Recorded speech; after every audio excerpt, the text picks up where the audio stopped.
अभिशप्त हवेली। रात के घने अंधेरे में जब पूरी दुनिया सो रही थी, विशाल अपनी मोटरसाइकिल पर वीरान सड़क पर चला जा रहा था।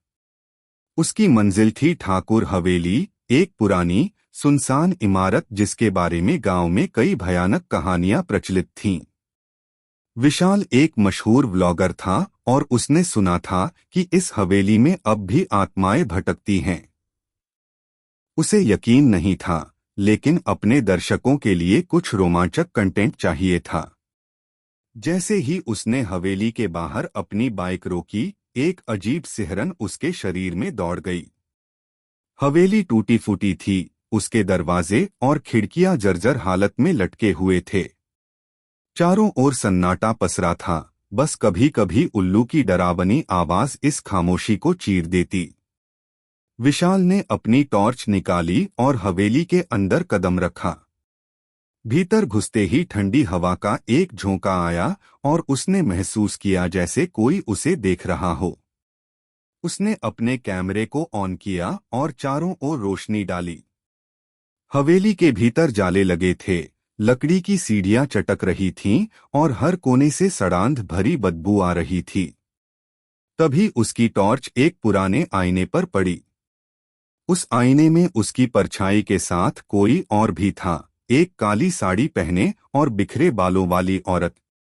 विशाल ने घबराकर पीछे देखा, लेकिन वहां कोई नहीं था।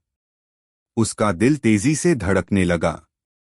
उसने खुद को समझाया कि यह उसकी आंखों का धोखा होगा और आगे बढ़ गया। हवेली की सबसे ऊपर वाली मंजिल पर एक कमरा था, जिसका दरवाजा हल्का सा खुला हुआ था। जैसे ही उसने दरवाजे को धक्का दिया, वह अंदर चला गया। कमरे में एक पुराना झूला था जो हल्की हल्की आवाज के साथ हिल रहा था, जैसे कोई उस पर बैठा हो।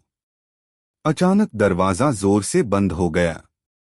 विशाल ने दरवाजा खोलने की कोशिश की, मगर वह अंदर से लॉक हो चुका था। तभी उसने सुना एक धीमी मगर भयानक हंसी। उसकी टॉर्च झपकने लगी और अंधेरे में वही औरत नजर आई।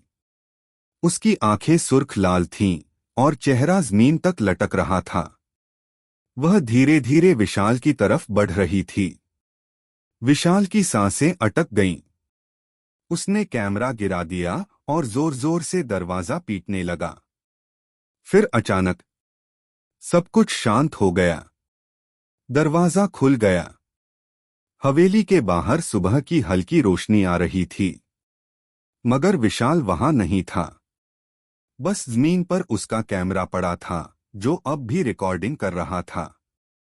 गांव वालों का कहना है कि जो भी उस हवेली में जाता है, कभी लौटकर नहीं आता।